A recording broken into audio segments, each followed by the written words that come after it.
En función de la cantidad de videos y de notas hablando del juicio político contra Dilma Rousseff en Brasil, nos permitimos realizar un trabajo explicando la verdadera historia que hay por detrás del impeachment contra la presidenta brasileña. Nos remontamos a octubre del 2002, cuando en las elecciones presidenciales Luiz Inácio Lula da Silva, un sindicalista que provenía de la base más pobre de la población brasilera, se presentaba como candidato a la presidencia de la nación y ganaba de José Serra, candidato del PSDB, Partido Social Democrático Brasilero, la presidencia de la República. En ese momento consideramos a Lula como un presidente violinista, porque había tomado el poder con la izquierda, pero ejecutaba su gobierno con la derecha. Y dentro de los logros que Lula consiguió, fue haber mantenido un trípode económico que había sido colocado en práctica por el expresidente Fernando Henrique Cardoso y que armonizó la política económica de Brasil. Este trípode tenía, lógicamente, tres contenidos.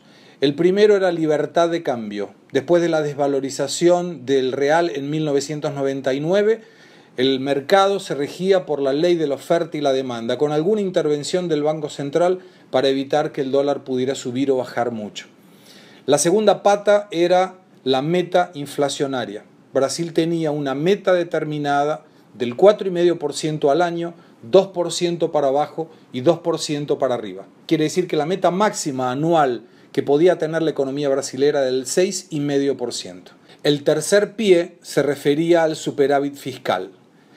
La recaudación que el gobierno tenía no podía ser menor que el gasto, o dicho de otra forma, el gobierno no podía gastar más de lo que recaudaba. En estos tres elementos se basó una política económica que tanto éxito le dio a Luiz Inácio Lula da Silva como presidente de Brasil y que le permitió además recuperar mucho de la base social brasilera con programas que permitieron que las cosas mejoren para la gente que menos recursos tenía. Me refiero a ProUni, que posibilitó que tantos estudiantes pudieran continuar sus estudios universitarios cuando no tenían recursos para pagar una universidad privada. Me refiero al FIES, que es una fuente de financiación para aquellos estudiantes que podían estudiar en una universidad y que podían devolver el valor de la cuota después de terminado el curso. Me refiero a Minha Casa Minha Vida, donde posibilitaría que tanta gente sin vivienda pudiera adquirir su casa y tener un lugar donde vivir. Y donde más de 20 millones de brasileros consiguieron pensar en comprar algo, tener un trabajo digno, conseguir créditos, ver que era posible tener su heladera, su cocina, en algunos casos su auto. Y esto lógicamente generó que Lula fuera uno de los presidentes con mejor valoración de la gente de toda la historia de la política brasilera. Vamos a ver ahora algunos de los indicadores que Lula consigue mejorar. 20 millones de brasileros subieron en la pirámide social. La deuda pública neta, que en el 2002 representaba el 59,9% del Producto Bruto Interno, llega al 2008 representando el 36% del Producto Bruto Interno. El dólar en octubre del 2002 cotizaba a $3,96 en términos nominales y en agosto del 2008 el valor de la moneda americana era de $1,54. El superávit comercial desde el 2002 al 2008 fue de 252.000 millones de dólares y las reservas internacionales crecieron 158.000 millones de dólares también. Brasil conquistaba el grado de inversión, investment grade, colocando un reaseguro a quienes invirtieran en títulos públicos brasileros como si fueran americanos. Obtiene la organización del Mundial de Fútbol del 2014 y de las Olimpiadas en Río de Janeiro del 2016. Para algunos sectores había pleno empleo. Todo aquel que quisiera trabajar podría no conseguir el cargo que quería o el sueldo que pretendía, pero sin ninguna duda conseguiría tener su empleo. La economía estaba en inmejorables condiciones. Lula era entonces un presidente a prueba de balas y termina su mandato con el 82% de aprobación popular. Lula concluía su segundo mandato y había que buscar quien lo sucediera. Contrariando a todos en el Partido de los Trabajadores, Lula propone entonces a Dilma Rousseff como candidata a la presidencia de Brasil. Había sido ministra de Energía y también jefe de la Casa Civil, sería el equivalente a jefe de gabinete para lo que es Argentina.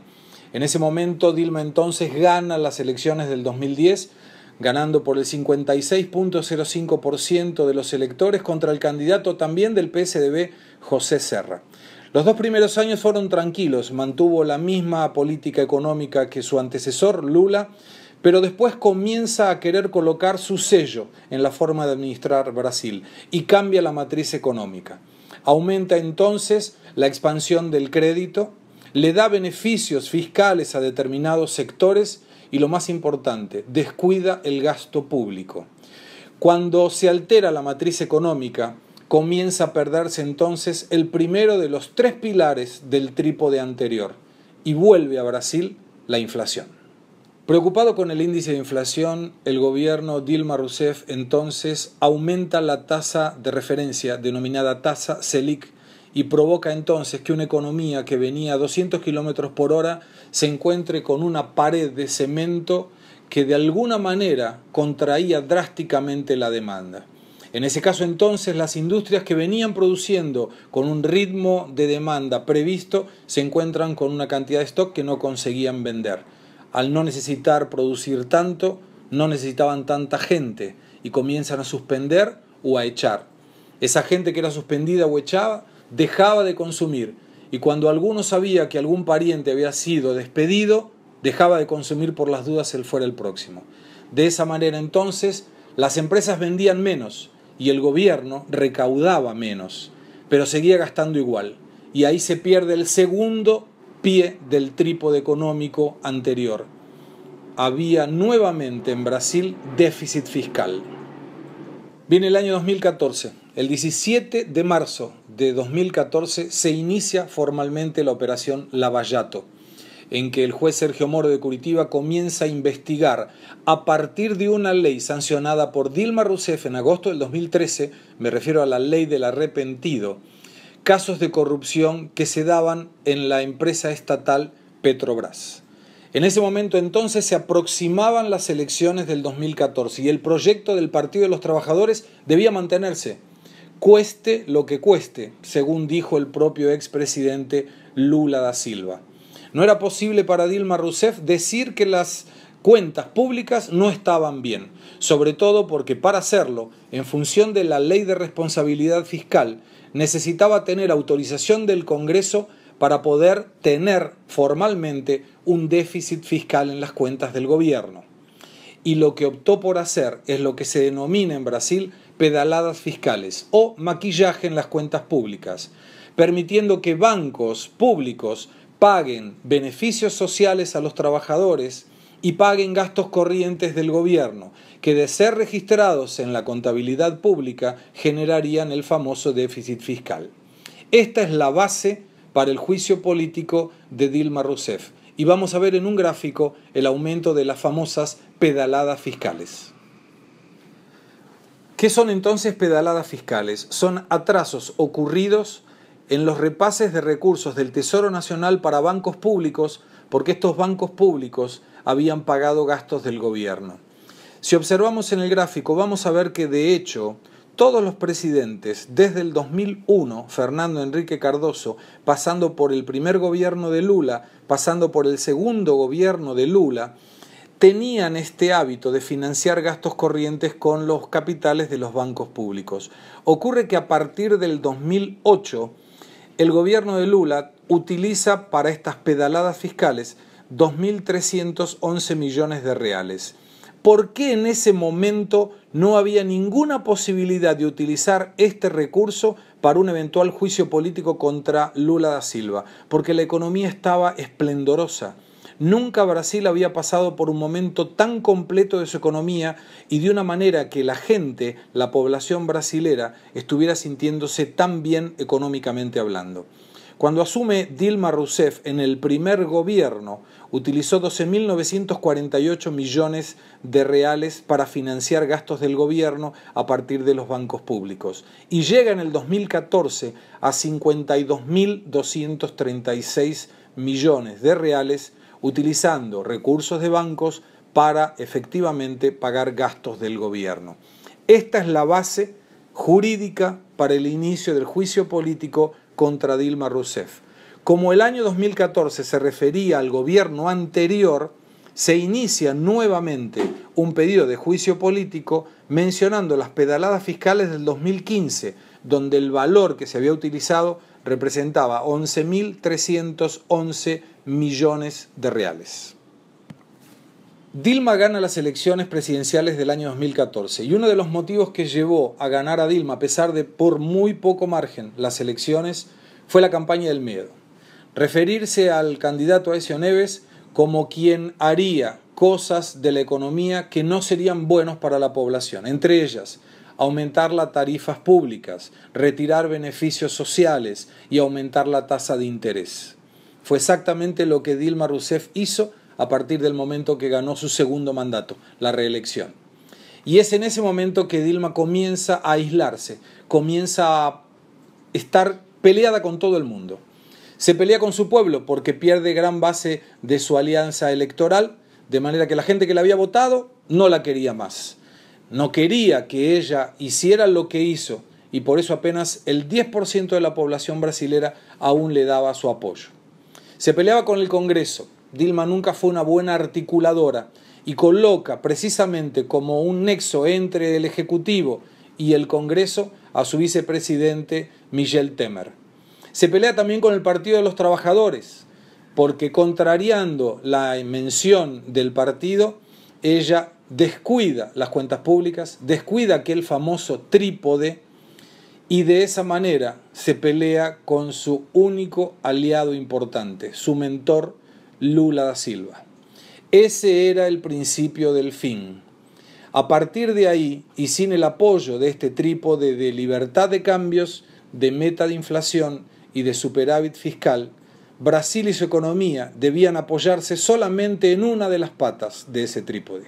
Le quedaba apenas la libertad cambial y no era suficiente para mantener un proyecto de gobierno. En ese momento es cuando empieza a delimitarse que Dilma Rousseff tendría el juicio político. Vamos a ver algunos de los indicadores que en ese momento tenía la economía brasilera. Analizando el gráfico observamos que de un resultado primario que estaba cerca del 3% en el 2011 pasa para un déficit del 1.88 en el 2015 con una previsión de 1.7 para el 2016, pero este número será ciertamente corregido. Si analizamos el resultado nominal, donde le agregamos entonces los intereses de la deuda, observamos que de un superávit de 2.47, Brasil pasa a tener un déficit nominal del 10.38% en el 2015 y una proyección del 9.1% de déficit nominal en el 2016.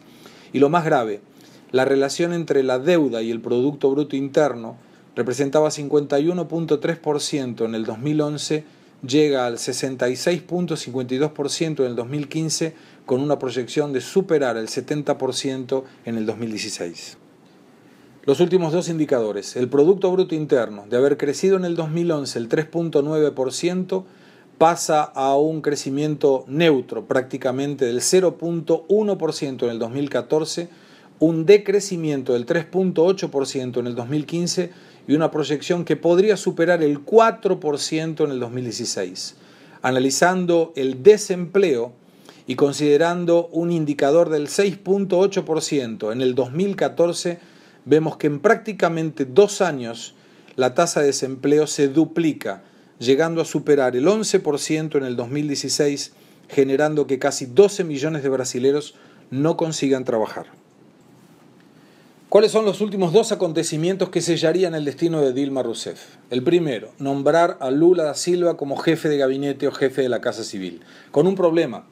Dilma le transfiere el poder a Lula da Silva, pero la Corte Suprema impide que asuma, y no era más viable que Lula le devolviera ese poder que le había sido transferido a Dilma Rousseff. Queda entonces Dilma Rousseff como una presidenta apenas decorativa, no mandaba más. Para tener una idea de lo que ocurría, en los últimos 4 meses el Congreso no le había aprobado una única medida de ajuste. Y para complicar más las cosas, la base de sustentación, el partido Movimiento Democrático Brasilero, a quien pertenece el vicepresidente de la República, el presidente del Senado, Renan Calheiros, y hasta ese momento el presidente de la Cámara de Diputados, Eduardo Cunha, abandonaban la base de gobierno, se retiraban de lo que era el gobierno Dilma Rousseff.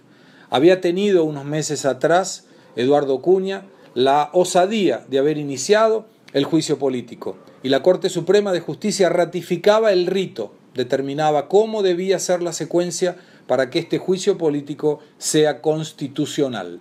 Es importante recordar que de los 130 pedidos de juicio político en la historia contemporánea democrática brasilera, más de la mitad fueron solicitados por el Partido de los Trabajadores.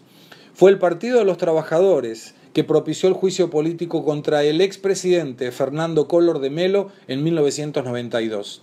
Y fue el Partido de los Trabajadores que solicitó juicio político contra Fernando Henrique Cardoso en 1997. En ese momento el Partido de los Trabajadores no consideraba el juicio político un golpe de Estado. Pero en este caso, como el impeachment era contra una presidente del partido, ahí sí se trataba de un golpe ante la Constitución. Este discurso no procede, claramente no procede, y se encuentra en este momento entonces ya iniciado el juicio político en el Senado Federal, presidido por el presidente de la Corte Suprema para garantizar el respeto a la Constitución, lo que será en los próximos días la sentencia si Dilma Rousseff vuelve a gobernar o si Dilma Rousseff es definitivamente destituida del cargo de presidente. Tenemos en ese interín un presidente interino, un presidente provisorio, Michel Temer, claramente un traidor político. Abandonó el barco y no solamente abandonó el barco, sino que le dio un empujoncito para que se hunda más rápido y dejó librada la suerte política Dilma Rousseff. Los desafíos que Michel Temer tiene por delante son varios y diversos, sobre todo en el área económica. Se encuentra con unas cuentas públicas totalmente desarregladas y como principal objetivo deberá encauzar nuevamente para que este déficit fiscal nuevamente consiga ser el apoyo de aquel famoso trípode que le dio tantas satisfacciones a la economía brasilera. Si vuelve el superávit fiscal previsto para el 2018, si vuelve la meta de inflación prevista para el 2017 y manteniendo la libertad de cambios, la economía brasilera volverá a tener un apoyo fundamental y en ese caso es muy difícil imaginar que Dilma Rousseff y el Partido de los Trabajadores pueda volver a ser gobierno. Mi nombre es Gustavo Segré, este es un informe Ahora Brasil para iProfesional, soy socio director de Center Group y estoy hablando desde la ciudad de São Paulo, en la República Federativa de Brasil.